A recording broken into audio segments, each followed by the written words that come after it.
Hi, it's me, Lil. Hello, everyone. I know it's been a minute and you've been missing me, but there's just been a lot going on. Mommy and I and Uncle Hubert and Auntie Christina finally made our much anticipated trip to Italy. So I'll definitely talk about that in moments with Mommy and Uncle Hubert and Auntie Christina. I'll also tell you about the recent relationship advice, if that's what you want to call it, that Mommy gave me. But before that, we're going to go into some of my usual segments. Left Stage with Lil, talking about the recent National Theatre production of Hamlet that came from London. We're going to do some Lil's Lights Camera Action. I'm going to talk about a couple of flicks I've seen recently. And I'm going to give you a few of my 2026 Tony Award predictions. Okay, starting off with recent production of Hamlet at Brooklyn Academy of Music. Now, you guys, when I first saw the ads for this production, I was like, ugh, do I really need to see another Hamlet? I don't think so. I've only seen Hamlet twice, and they're both Shakespeare in the Park productions. Most recently, the one that was directed by Kenny Leon in 2023, starring Ado Blankson Wood as Hamlet, and Lorraine Toussaint was Gertrude. And then I saw the 2008 production that was directed by Oscar Eustis, the artistic director of the Public Theater. And that had Michael Stuhlbarg in it. That doesn't sound right, though. Like, who played Hamlet? Michael Stuhlbarg. He must have been too old. Maybe he played Claudius? I don't know. But Lauren Ambrose was Ophelia, and Andre Braugher was in it too. Maybe as Polonius. Anyway, this production is from the National Theatre in London, which is one of their most esteemed theaters in the city, in the country, in Europe, in the world. It's kind of like our Kennedy Center or Lincoln Center. I did see on the poster that Hamlet was played by a POC man, so that made me mildly interested. But I really had no plans to see it until I got an email from one of my listservs that they were doing a free community reading of the play because their sets and costumes were delayed in transit due to quote unquote international shipping conflicts. And we know what that means. Basically, all the Strait of Hormuz, Iran shit that Trump has gotten us into. So I signed myself up to go. It was a Sunday afternoon. I didn't have anything to do. And I was actually quite pleased that I went. It was a great production of Hamlet. And it being a staged reading, they had all the actors just lined up in chairs on the stage. There was no sets really, no costumes, except for Hamlet was wearing a Blockbuster Video sweatshirt that actually is one of the costumes. But it was a really great ensemble, a great interpretation. The guy who played Hamlet, Haran Abascaria, I believe it's pronounced, he's Sri Lankan. He gave me a little bit of a petulant child queer take on Hamlet, which was very interesting. He was kind of playing him like a Gen Z teenager, especially in the Blockbuster Video sweatshirt, but I'm pretty sure Hamlet's supposed to be in his 30s, so I don't know. But it was still a very interesting performance to watch. I was also especially delighted by the actress who played Ophelia, Francesca Mills, who I'm going to note, even though it's neither here or there really, that she's a little person. I guess it's just notable that I'm glad they're doing more inclusive, untraditional casting, but she's definitely one of the best Ophelias I've seen. She was just so joyful and delightful and playful when she first appears in the play and she's falling in love with Hamlet. And then when things take a turn, it's really just heartbreaking to see her lose her mind and be played by Hamlet and fall into this despair. She did a brilliant job. Of course, I've seen lots of the movie versions of Hamlet, Mel Gibson's, Kenneth Branagh. I didn't see the Ethan Hawke version. It came out in 2000, but now I'm kind of curious about it. I'm also curious about the recent production that came out last year with Riz Ahmed starring as Hamlet. I might do a Hamlet quadruple feature and see which one I like the best. To date, it kind of is the Kenneth Branagh one just because it has like that all-star cast. But Mel, before he went crazy, that was a pretty good cast as well with Glenn Close as Gertrude. But yeah, I should check out some of these newer ones. So the production's closed, but if you ever see it streaming or anything anywhere, it's definitely worth a watch. Okay, moving on to Lil's Lights Camera Action. Let me tell you about what I've been screening recently. I'll go in order of worst to best, I guess, and we'll start with You, Me, and Tuscany, the delightful rom-com starring Halle Berry and Regé-Jean Page. Halle plays a would-be chef in her 20s who's kind of having a quarter-life crisis. She's been like house sitting, but she gets kicked out of her house sitting job. Her mom recently died, so she's just kind of adrift. She meets this young Italian guy at the bar. They strike up a conversation, almost hook up, but don't.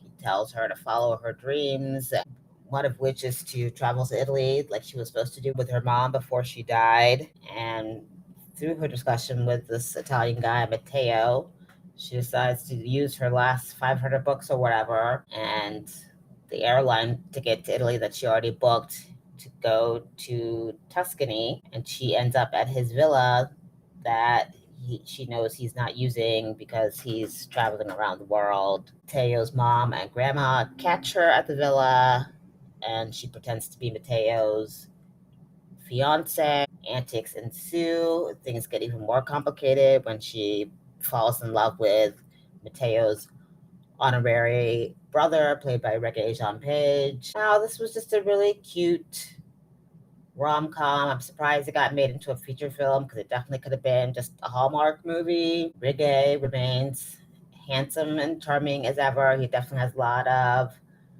charisma and lights up the screen. But I do worry about his career ever since leaving Bridgerton. A lot of people have been trying to hype him up as the new James Bond. I could definitely see him in that role. But yeah, he needs to do something because his agent needs to help him because these little trifling rom-coms aren't really going to solidify him as one of the greatest actors of all time, which maybe that's not what he's trying to be. Maybe he's just trying to get paid. I don't know. Anyway, You, Me, and Tuscany, it's what you expect. The script is light. There's a couple of laughs. It's not necessarily worth you watching. I give it a Lil's letter grade of a C minus. Now, moving on to my usual genre of choice, horror, weirdo, freak show movies. Next, I saw They Will Kill You, starring Zazie Beetz, Patricia Arquette, and Heather Graham in her new face. Not sure what's happening there, but it's basically about this woman played by Zazie Beetz who's trying to rescue her sister from this creepy hotel where she's working, where the matron, played by Patricia Arquette, is basically a cult leader, and everybody there is part of this cult. It was a horror comedy. There were definitely lots of comedic moments, and a lot of the deaths and action violence is comedic. Patricia Arquette is doing her usual weird, stoic Patricia Arquette thing. I don't know if it was quite right for this movie. She could have been a little more tongue-in-cheek with performance. Zazie Beetz does well with a lot of the athleticism and stunts that are required for the movie, but the script is a little convoluted. I don't think it's quite sure what it wants to be. Not really worth you streaming. I give it a Lil's letter grade of a C minus. Okay, here's where things get better. I did just see one of the most well-received new horror movies from this year, called Obsession, which was made by a YouTuber named Curry Barker for apparently $750,000. It's already made more than $70 million. And this movie was great, you guys. I'm calling it the Gen Z version of Fatal Attraction to the nth degree, with a little more gore, more laughs. It's about this guy named Baron, played by Michael Johnston, who's in love with his childhood friend Nikki, played by Indy Navarrete. And of course, she doesn't really know he's alive. So he gets a item called the One Wish Willow from the voodoo occult store, love potion, witchcraft store. And he makes a wish that Nikki will love him more than anybody in the world. And we see over the course of the movie that his wish, in fact, comes true.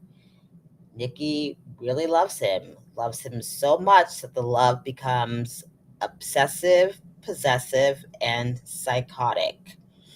She does not want him to leave the house. She does not want him to leave the bed. She does not want him talking or hanging out with anybody else. It's a really great evolution to watch. And the actress who plays Nikki, Indy, is brilliant. She does such a great job of playing this psychotic woman. Every tick, every physicality, every scream, every rapid change in emotion is just right, and it's a really great horror performance. Definitely worth watching when you comes out screaming. Did I say screaming? Yeah, you will be screaming when you watch it. But when it comes out streaming, you should also watch it. I give it a Lil's letter grade of an A. Next up, I saw writer director Boots Riley's follow up to his 2018 masterpiece, Sorry to Bother You. If you haven't seen Sorry to Bother You, definitely check it out. It's wild, it's wacky, it's fun satire, biting, really well done. Very quirky with great performances from Lakeith Stanfield and Tessa Thompson. It's about a black telemarketer played by Lakeith who adopts a quote unquote white voice in order to excel in his job. So this follow up from Boots is called I Love Boosters, and it stars a trifecta of black female it girls, Kiki Palmer, Naomi Ackie, and Taylor Page. Keith is back for more fun. We also have Will Pelter, Don Cheadle, and Demi Moore joining the fun this time as well. I Love Boosters is about boosters who are people who steal high end clothes and sell them at a deep markdown. So Kiki Palmer is an aspiring fashion designer, but she's boosting in the meantime. Her and Naomi and Taylor stealing primarily from fast fashion store called Metro Designers, which is run by designer Christy Smith, who Demi plays. I have to say that I feel like Boots suffered from a sophomore slump with this one. Sorry to Bother You was a lot to live up to, so I can understand how he got overwhelmed and gave us this, which is another biting satire, this time on capitalism and fast fashion and cheap labor, but it's kind of sloppy. The script is not as strong as the first movie. The actors are doing the best they can with what they got, but it's not really great. Poor Lakeith is playing this kind of Lothario character who pops up randomly every now and again to try to seduce Kiki Palmer, and then it turns out that he's a demon who sucks the souls out of people while he gives them oral sex. And there's a very interesting monster like and graphic sex scene where they show that.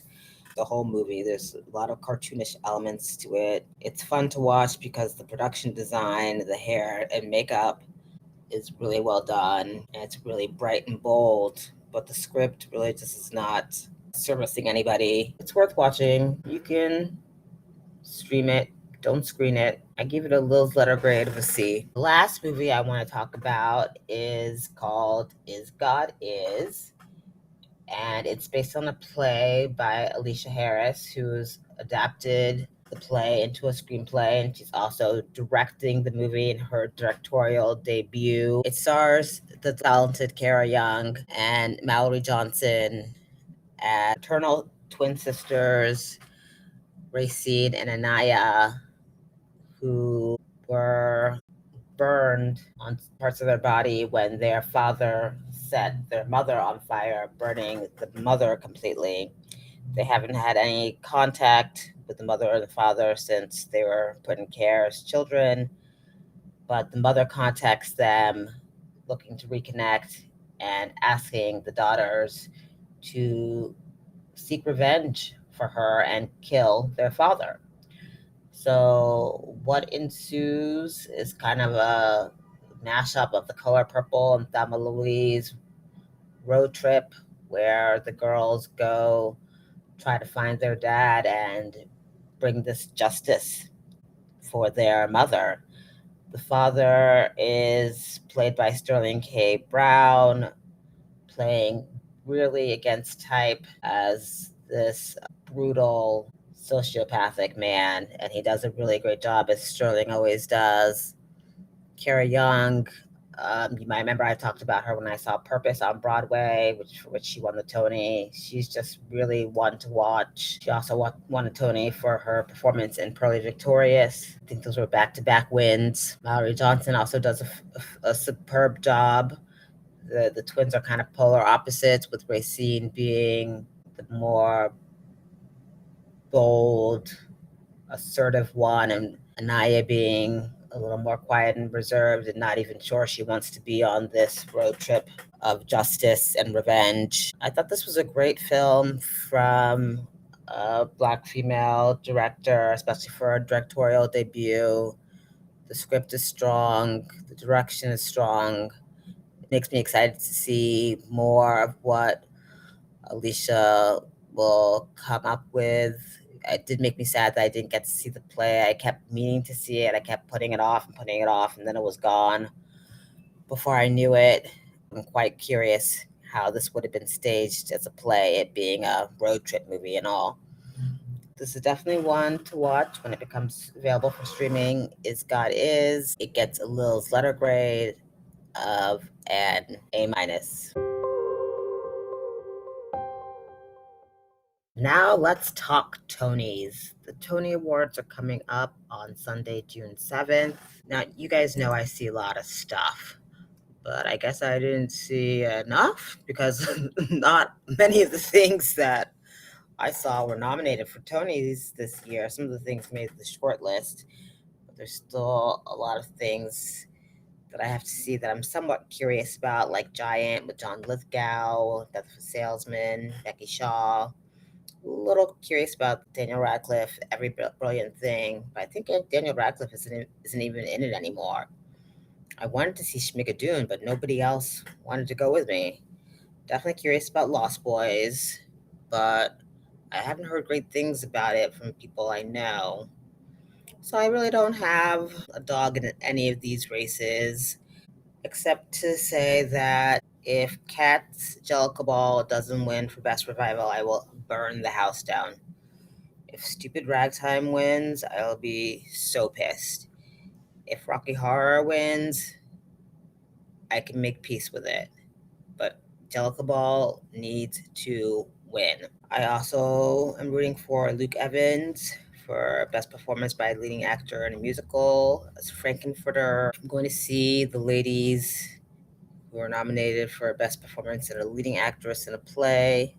Next week, Rose Byrne and Kelly O'Hara, who are in Fallen Angels. I'll let you know how that is. Otherwise, I guess I'll mostly be watching for the fashions, which I will say the Tony Awards are the only award show where people are actually usually dressed appropriately with style and taste.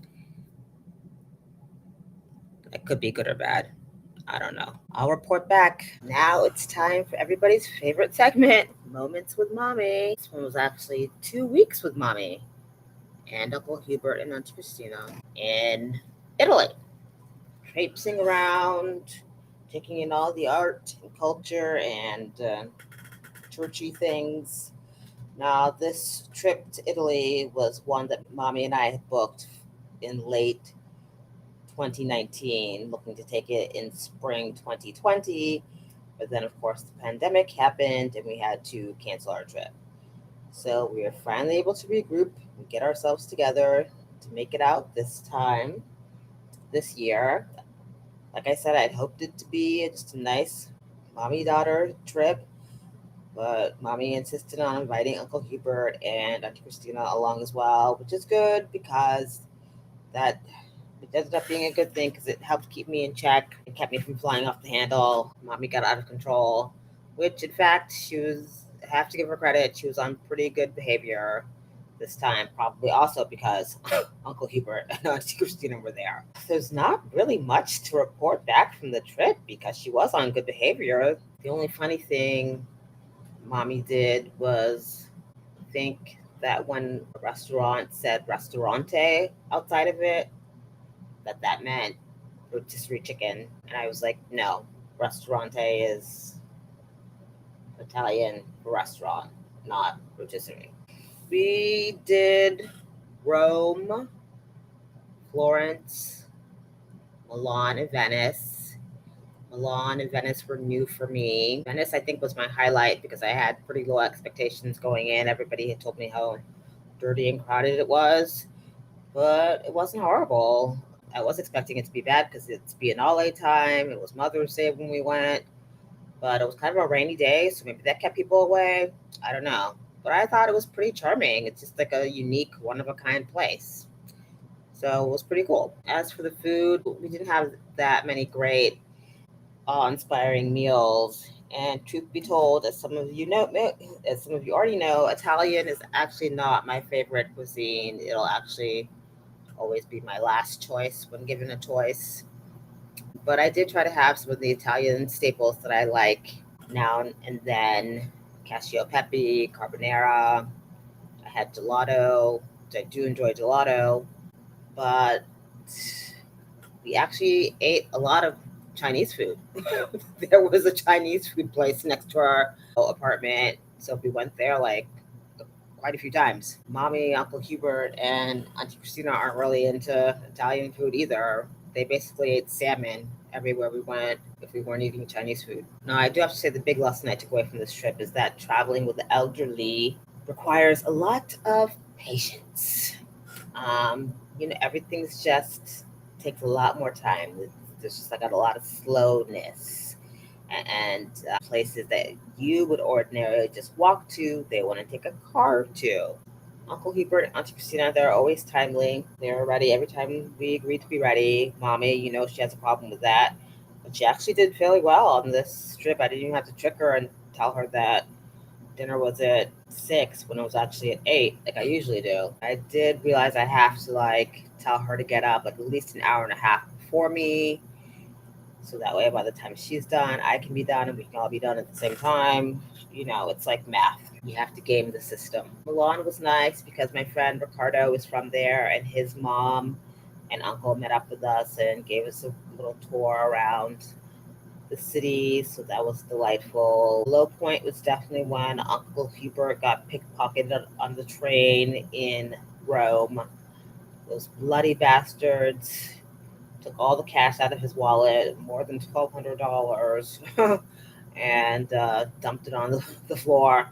They did leave his ID and credit card, so that's good. But it was like the second day of the trip, so it really sucked. But Uncle Hubert took it all in good stride. He's just very affable and good natured. Mommy was complaining about how expensive everything was the whole time, and Uncle Hubert kept being like, "This is a trip of a lifetime. It's only once in a lifetime." Auntie Christina didn't care about anything because I guess Uncle Hubert was bankrolling her whole trip. When it came time to break down the expenses on the last day, Uncle Hubert did the calculations on a piece of paper with pen, and Mommy looked at it and she was like, "This isn't right." I was like, "Well, we don't know what to tell you." She was like, "I'm going to do my own calculations." So that took like another half an hour of her just like sitting there with the calculator and the piece of paper trying to figure out who paid for what, da da da da. I think she still hasn't figured it out. but I'm just gonna give her like $500 and call it a day. Overall, it's actually a really nice trip. It wasn't as crunk and fun as Colombia, but that was a friend's trip. It's a different vibe. Now, I did also want to tell you about my latest moment with mommy. It's a little graphic, so prepare yourself. I haven't told you guys this yet. I'm gonna soft launch that I have been seeing a guy for a couple months now. It's going really well, but nothing's official yet, and I still have to get his consent to talk about him on the podcast before I introduce him to you guys. But I did make the mistake of telling mommy that I've been seeing somebody, and she was like, "That's great, but now that you have to make sure you take really good care of yourself. Wash your butt and wash your privates really, really well." I was like, "Oh my God, no, yes, I no, let's please not have this conversation." She was like, "Use your middle finger. Which finger is the finger that's next to use that finger?" And I was like, "No, please stop. No, I don't wanna. No, I don't. I'm not I'm not 13. I know how to take care of my personal hygiene." She was like, "I should have taught you this when you were younger," but I was like, "Yeah, I'm good. I'm good." And I'm pretty sure you had Auntie Paulina tell me when I was like 12, and I'm still traumatized from that. She was like, "Oh, she did? Good." I was like, "No, not good." It was not really pleasant to hear my aunt say that I need to wash my privates well, or else my husband would divorce me. Anyway, well, I'll keep you posted on mommy's next antics and my budding romance. Uh, and my personal hygiene too, I guess. All right, come back next time for more Life with Lil.